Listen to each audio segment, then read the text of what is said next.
Kembali lagi di Cerita Cinta Channel. Jangan lupa like, comment, and subscribe ya. Terima kasih. Kamu kenapa? Sejak tadi kelihatan murung. Apa kamu sakit? Tanya Awan sesaat setelah Pelangi mengajarinya mengaji. Awan meletakkan telapak tangannya di dahi demi memastikan suhu tubuhnya. Aku baik-baik saja, Habi. Cuma sedang memikirkan sesuatu. Kamu sedang memikirkan apa? Pelangi menghela nafas panjang. Wajahnya tampak semakin murung. Aku kepikiran ayah. Rasa khawatir tiba-tiba merasuk ke hati Awan. Dari Zidan, ia pernah mendengar bahwa sang ayah mertua memiliki riwayat jantung. Apa ayah sakit? Tidak, ayah baik-baik saja. Terus, apa ada masalah sama ayah? Pelangi mengangguk sebagai jawaban. Habi ingat dengan rumah tahfiz yang sekarang sedang dalam pembangunan. Ingatan Awan langsung tertuju pada beberapa waktu lalu ketika Guntur datang dan mendeklarasikan akan menjadi donatur untuk pembangunan sebuah rumah tahfiz yang sedang dibangun. Aku ingat, kata ibu tanah di sebelah masjid yang akan dijadikan rumah tahfiz itu mau dijual oleh anak mendiang pemiliknya. Aku takut ayah akan kepikiran dan jatuh sakit. Kok bisa? Bukannya itu tanah wakaf ya? Aku juga tidak tahu. Tadi siang ibu hubungi aku. Katanya besok akan ada pertemuan penting di masjid untuk membahas pembebasan lahan itu. Kalau Habi mengizinkan, besok pagi aku mau ke rumah bantu ibu masak untuk konsumsi. Boleh sayang, sekalian nanti aku antar sebelum berangkat kerja. Pelangi menatap suaminya. Memang tidak telat ke kantornya, aku kan bisa minta Zidan jemput. Tidak kok, senyum mengembang di bibir Pelangi. Kini Awan sangat perhatian terhadapnya. Ia bahkan tidak mengizinkan Pelangi melakukan aktivitas yang melelahkan. Pertemuannya jam berapa sayang? Setelah sholat asar. Nanti aku menyusul sepulang kerja ya. Pelangi kembali mengangguk. Ia tersenyum, namun kemudian kembali murung. Kok masih sedih sih? Awan membelai wajahnya dan mencium kening. Aku tidak yakin pertemuan itu akan mendapatkan hasil yang baik. Katanya anak pemilik lahan itu mendesak meminta dana yang cukup besar sebagai pembebasan lahan. Sedangkan dana yang tersedia sekarang masih jauh dari kata cukup. Astaghfirullahalazim, ucap Awan dengan kepala menggeleng. Ia tak habis pikir dengan anak pemilik lahan yang ingin menjual tanah wakaf. Memang mintanya berapa? 1,5 miliar, lirih Pelangi. Aku juga punya tabungan buat tambah-tambah, tapi itu juga tidak akan cukup. Melihat Pelangi yang begitu sedih, Awan memeluknya, mengusap rambut dan punggung. Ya sudah sayang, jangan sedih begitu. Semoga hasil pertemuannya nanti menghasilkan jalan keluar yang baik. Amin. Kamu yang sabar ya. Malam harinya, Pelangi kembali ke kamar setelah membersihkan meja makan dan mencuci piring bekas makan malam. Begitu memasuki kamar, Awan tampak sudah rapi dengan jaket dan sepatu. Pelangi menatap heran, suaminya seperti akan keluar. Mau kemana, Habi? Tanya Pelangi. Aku mau keluar sebentar, ketemu teman. Katanya ada sesuatu yang penting mau dibicarakan dengan aku. Ia melirik arah jarum pendek pada arloji yang melingkar di tangannya. Waktu menunjukkan pukul 8.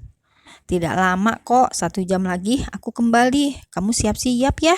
Ia mengedipkan sebelah matanya yang membuat Pelangi tersipu malu. Hati-hati di jalan, Habi. Ini sudah malam.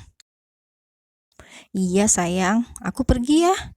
Awan mencium kening istrinya sebelum keluar kamar.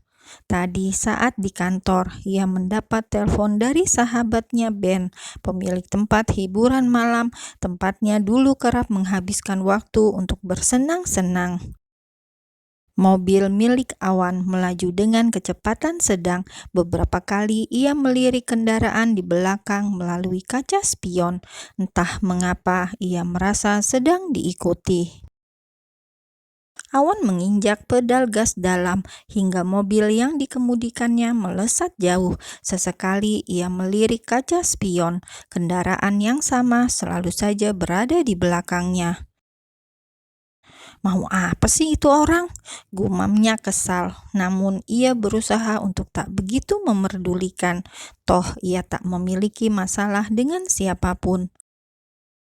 Kurang dari 15 menit perjalanan, ia telah tiba di tempat hiburan malam tersebut. Saat memarkir mobil, Awan sempat melihat sekeliling demi memastikan tak ada sesuatu yang mencurigakan. Sebenarnya Awan benar-benar tak ingin lagi menginjakan kaki di tempat itu, namun Ben memaksa untuk bertemu, dan pria itu adalah satu-satunya sahabat Awan sejak kecil. Terlebih ia mengaku tengah dalam masalah besar. Astagfirullahalazim, kok gue pernah betah nongkrong di sini ya? Begitu memasuki tempat gemerlap dengan cahaya lampu berkelap-kelip itu, pandangan Awan langsung mengarah ke sebuah meja khusus di mana orang yang dicarinya sedang duduk seorang diri dengan beberapa botol minuman di meja. Begitu melihat Awan mendekat, ia menyambutnya dengan senyum sumringah. Akhirnya lo dateng juga, gue dari tadi nungguin lo. Duduk, Wan. Awan menjatuhkan tubuhnya di kursi, sesekali melirik minuman yang tersaji di hadapannya. Ben segera menuang minuman ke dalam gelas. Minum dulu yuk, tawarnya seraya menggeser gelas berisi minuman. Lo aja, gue gak minum lagi, Ben, jawabnya malas. Sok-sokan lo ah, baru juga beberapa bulan lalu kita mabok bareng di sini. Itu kan dulu zaman jahiliyah gue. Ia menjauhkan gelas dan minuman dari hadapannya. Gimana kaki lo? Mending. Alhamdulillah, jawab Awan dengan senyuman tipis. Syukur deh. Jadi lo panggil gue kemari ada hal penting apa? Ben menegak segelas minuman hingga kosong, lalu melirik Awan dengan serius. Gue mau pinjem uang buat modal.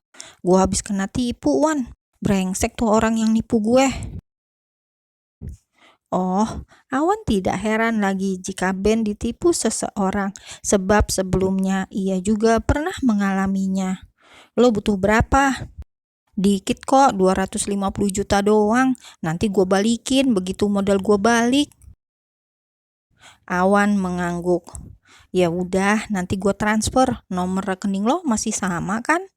Sama. Thanks ya Wan. Lo satu-satunya temen yang mau bantu gue. Yang lainnya pada brengsek. Awan mengangguk. Ya udah, gue mau pulang. Istri gue sendirian di rumah. Ben kembali melayangkan tatapan tak percaya. Lu beneran udah baikan sama istri lo? Bukannya waktu itu lo bilang gak suka? Tanpa dapat dikendalikan, ucapan Ben mengingatkan Awan pada deretan kesalahannya di masa lalu. Betapa ia mempermalukan Pelangi dengan meninggalkan resepsi pernikahan mereka.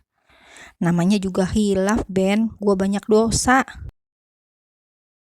Terus Priska gimana? Lu beneran putus sama dia? Mendadak raut wajah Awan berubah kesal mendengar nama itu. Sebut nama itu lagi, gue bogem loh. Ben terkekeh meskipun cukup heran dengan perubahan Awan yang sangat drastis, namun ia turut senang. Bahkan sekarang Awan benar-benar tidak ingin menyentuh minuman lagi. Tiba-tiba ia melirik ke satu arah, pandangannya meneliti ke setiap sudut. Sejak keluar dari gerbang kompleks perumahan tadi, ia merasa seperti sedang diikuti seseorang. Lo gak ada keperluan lagi kan? Gua harus balik. Sini aja dulu, Wan, buru-buru amat. Lagian ngapain sih lo pulang? Kayak punya kerjaan aja di rumah. Tanpa memerdulikan ucapan Ben, Awan bangkit dari duduknya. Ben hanya menatap punggung Awan yang berlalu begitu saja. Minum dulu sini, woi, pekik Ben sambil terkekeh. Ogah, daripada di sini bikin dosa, mending gua pulang bikin anak.